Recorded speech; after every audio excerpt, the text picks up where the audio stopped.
ఎటువంటి ప్రభుత్వ సంక్షేమ పథకాలను ప్రవేశపెట్టినా కూడా అసలైన నిజమైన లబ్దిదారులకు చేరకుండా ఓన్లీ ఆ కాంగ్రెస్ పార్టీ నాయకులు ప్రభుత్వ అధికారులు డబ్బులు దన్నుకున్నోళ్లకే డబ్బులు తీసుకుని ఈ సంక్షేమ పథకాలను పేద ప్రజలకు ఇవ్వడం అనేది చాలా దుర్మార్గం.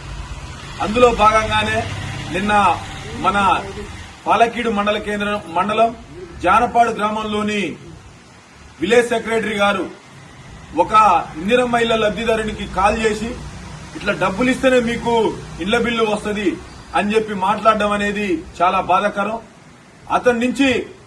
అతడు ఎవరైతే ఉర్రో అతన్ని పావుగా వాడుకొని స్థానిక నాయకుల కాంగ్రెస్ పార్టీ అధికార పార్టీ నాయకుల ప్రోద్బలంతో కేవలం ఆ విలేజ్ సెక్రటరీని పావుగా వాడుకొని ఇక్కడున్న కాంగ్రెస్ పార్టీ నాయకులు అతన్ని ఇబ్బంది పెట్టి మరి అతని కాంచి డబ్బులు తీసుకునే యత్నం కూడా చేయబోతున్నారు.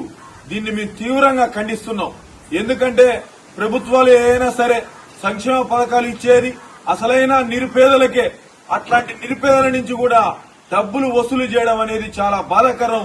ఇప్పుడు ఎవరైతే కాంగ్రెస్ పార్టీ నాయకులు ఉన్నారో నిన్న ఈ ఆడియో రిలీజ్ కాగానే నైట్ మొత్తం అందరు ఇందిరమ్మ ఇళ్ల లబ్దిదారులు అందరి ఇళ్లకి తిరిగి కాంగ్రెస్ పార్టీ నాయకులు ఇంకా మీరు ఏం చెప్పొద్దు, రేపే అధికారి వచ్చినా కూడా చెప్తే మడుకు మీకు ఇల్లు రాదు, మీకు పింఛన్లు రావు, మీకు రేషన్ కార్డులు ఇవ్వమని చెప్పి స్థానికంగా జానపాడు గ్రామంలోని కాంగ్రెస్ పార్టీ నాయకులు ఈ ఇందిరమ్మ ఇళ్ల లబ్దిదారులు అందరి ఇళ్లకి తిరిగి చెప్పడం అనేది కూడా మా అందరికీ తెలిసిన విషయమే. దీన్ని మేము తీవ్రంగా ఖండిస్తున్నాం.